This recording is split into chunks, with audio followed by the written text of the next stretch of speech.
Si Yona ay isang dalaga na may simpleng pangarap, ang magkaroon ng ordinaryong buhay.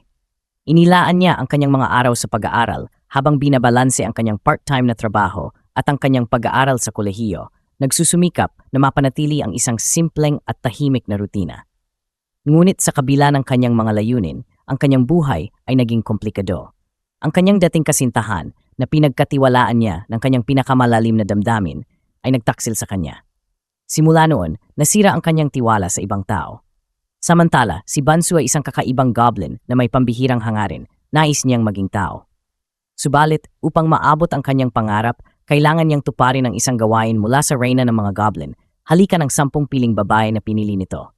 Ang bawat halik ay hindi lamang isang simpleng kilos, kundi isang pagkakataon upang makakuha ng damdaming pantao na magdadala sa kanya ng mas malapit sa kanyang layunin. Isang gabi, habang nagtapon si Yona ng basura, nakita niya si Bansu na nakikipaghalikan ng masidi sa isang babae. Nagdesisyon siyang lumayo ng tahimik.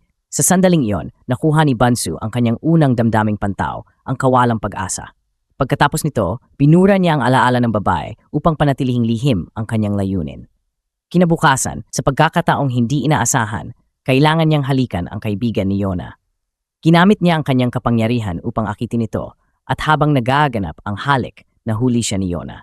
Ang tagpong iyon ay nagpaalala sa kanya ng nakita niya noong gabing nakaraan. Kaya't sa galit, sinampal niya si Bansu at tinawag itong manyak. Pinagalitan din niya ang kanyang kaibigan dahil sa pakikipag-ugnayan sa mga lalaking hindi kilala.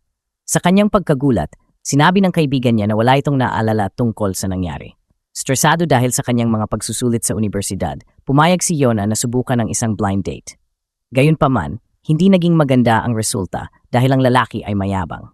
Sa inis, nagdesisyon siyang umalis. Pagdating sa kanyang trabaho, nakasalubong niya si Bansu na ngayon ay nangangailangan ng pera upang mabuhay sa mundong pantao. Sa kanyang sorpresa, naging magkasama sila sa trabaho. Dahil sa kuryosidad, tinanong niya si Bansu kung bakit hindi naalala ng kanyang kaibigan ang nangyari. Walang pag-aatubili, sinabi nito na siya ay isang goblin na nagnanais maging tao. Sa halip na maniwala, sinabi ni Yona na siya'y baliw. Maya-maya, isang lasing na customer ang nagtangkang saktan siya, ngunit dumating si Bansu upang ipagtanggol siya. Ang kanyang tapang ay labis na ikinagulat ni Yona. Dahil sa nangyari, napayak si Yona at si Bansu na hindi sanay sa damdaming pantao ay hindi alam kung paano siya papatahanin. Sa kagustuhang makatulong, naghanap si Bansu sa internet ng mga payo kung paano pakitunguhan ng mga umiiyak. Gayunpaman, dahil limitado ang kaalaman sa damdaming pantao, naging awkward at hindi epektibo ang kanyang pagsubok na patahanin siya. Kinabukasan, ipinaalam ng Reyna kay Bansu ang kanyang susunod na misyon at binalaan siya tungkol sa isang exorcist, isang lalaking pumipigil sa mga goblin na maging tao. Ipinaliwanag ng Reyna na noong unang panahon sila'y dating tao, ngunit naging goblin dahil sa pang-aapi at pag-usig ng iba. Dagdag pa rito, naniniwala ang mga exorcist na nais ng mga goblin na pumasok sa mundo ng tao upang maghiganti. Samantala, nakuha ni Bansu ang isa pang damdamin habang nakikita niya si Yona na nakasalubong ang kanyang dating kasintahan. Kasama nito ang babaeng ipinagpalit sa kanya. Tinanong ng babae kung kilala siya ng ex-boyfriend ni Yona, ngunit itinanggi nito na ikinasugat ng damdamin ni Yona. Umalis siya ng umiiyak at sa kanyang paglalakad, nasalubong niya si Bansu na umiiyak din dahil hindi niya makontrol ang bagong damdaming natamo, ang kalungkutan. Nagdesisyon silang pumunta sa isang kafe upang magpahinga at mag-usap sa mas maaliwalas na lugar. Ngunit sa kasawiyang palad, biglang lumitaw ang exorcist na may layuning sugpuin si Bansu. Ang kanyang presensya ay nagdala ng tensyon, takot at kalituhan kay Yona. Sa huling sandali, ginamit ni Bansu ang kanyang kakayahan upang makaligtas. Tinangay niya si Yona palabas ng kafe at magkasama silang tumakas.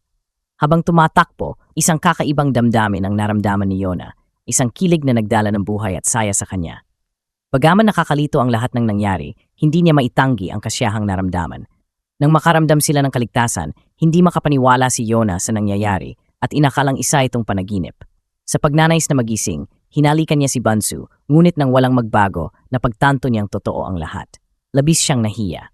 Pag-uwi, lumapit muli ang lalaking naka-blind date niya dati at humingi ng pangalawang pagkakataon.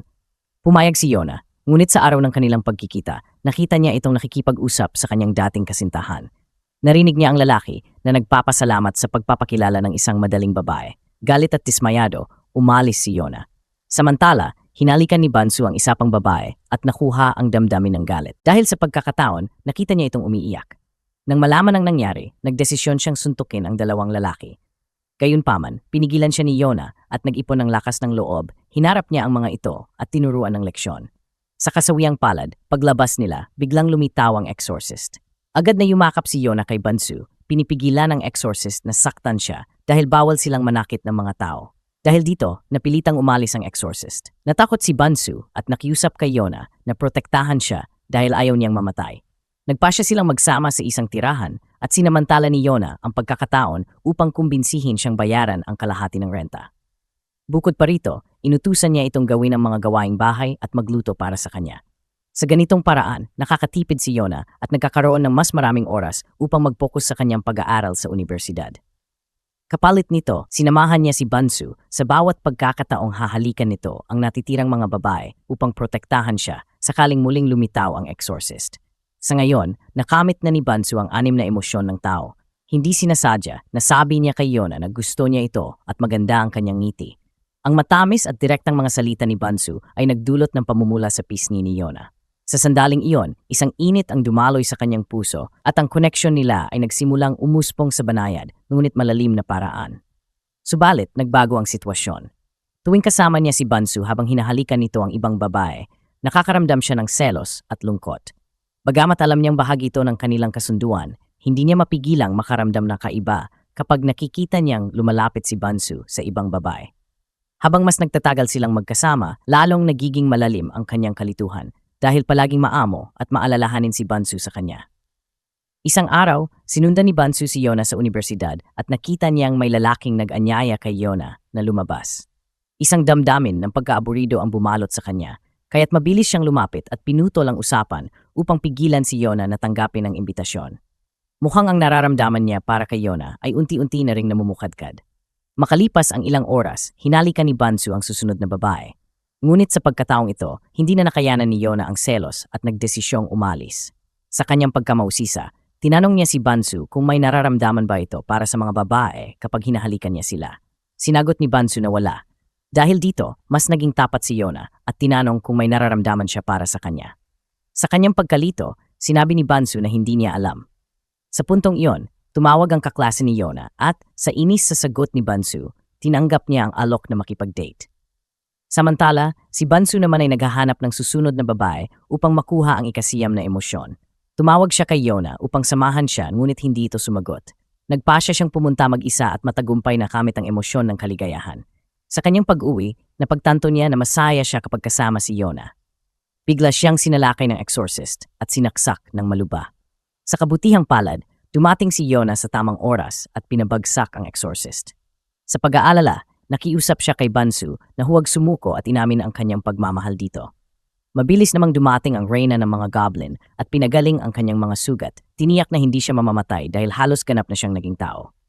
Na magising si Bansu, nakiusap siya kay Yona na huwag siyang iwan at inamin na mahal niya ito. Sa sobrang saya, inamin din ni Yona ang kanyang damdamin.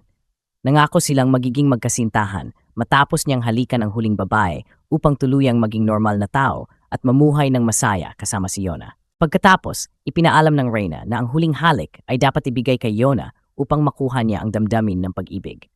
Gayunpaman, ang sitwasyon ay naging masalimuot dahil mawawala ang alaala ni Yona matapos siyang halikan at si Bansu bilang tao ay makakalimot din sa lahat. Dahil dito, tumanggi si Bansu. Pinalaan siya ng reyna na kung hindi niya tutuparin ang gawain, babalik siya sa mundo ng mga goblin at hindi na muling makakabalik sa mundo ng tao. Sinabi ni Bansu kay Yona ang kanyang desisyon na bumalik sa mundo ng goblin dahil hindi niya kayang makalimutan si Yona at ang pagmamahala nila.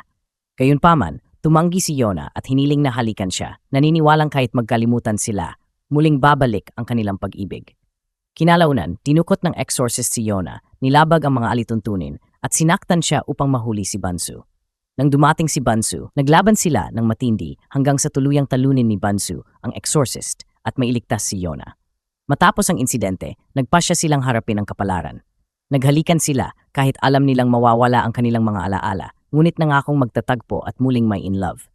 Pagkalipas ng isang taon, parehong nagpatuloy ang kanilang buhay na walang alaala ng isa't isa. Sa di inaasahang pagkakataon, nag-enroll sila sa parehong universidad. Dahil sa pakikialam ng reyna, inayos ang kanilang mga schedule upang magkasabay sila. Nagkabanggaan sila sa isang pasilyo, nagtama ang kanilang mga mata at nagtanungan kung nagkita na ba sila noon. Ramdam nila ang kakaibang koneksyon at habang tumitibok ang kanilang mga puso, napagtanto nilang muling pinagtagpo sila ng tadhana. Dito nagtatapos ang kanilang magandang kwento ng pag-ibig.